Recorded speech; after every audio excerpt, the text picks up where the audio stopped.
Hello there, Miriam Slosberg here from Miriam Reads Tarot. I hope you're doing well. So right now we're going to talk about Justice of the Justice Tarot card. And this is my creation, the Penguin Tarot deck. So let's talk about Justice. This Major Arcana card represents everything literally about balance, fairness, and cause and effect. This is the card that represents karmic results as well as taking responsibility for your actions. And as a matter of fact, this card is very self-explanatory as for why it's called Justice, because it represents justice as well. So those who receive this card in a reading can be very happy if they're waiting for justice to be served. On the flip side, if someone made a big mistake, whether they were conscious of it or not, and this card comes up, it shows that they're going to need to take responsibility for it.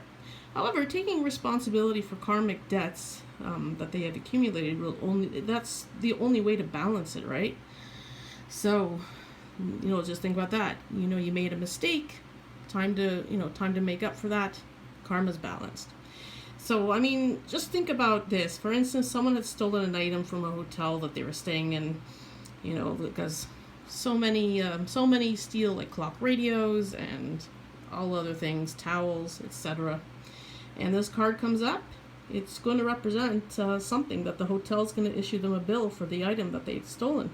So they'll need to pay for the item that they had taken, and they'd be shocked to believe that they'd get the bill because they wouldn't think that they'd get caught at the time. But once they get the bill, they'll have to pay for it. And on the flip side, if this card comes up, it's a good card to see if a good parent is looking to win a custody battle with the other parent that is not so responsible. So there you go. So the keywords that are associated with this card are fairness, balance, cause and effect, karma, responsibility, and of course justice. So when this card comes in reverse, that is not good news. It can show that there are legal problems and the treatment is not being fair. There's no accountability. There's a lot of dishonesty and just imbalances in general. So this card shows that there's a situation that is happening that simply is not fair.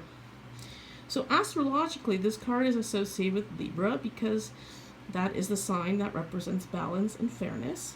And this the number that is assigned to this card is 11.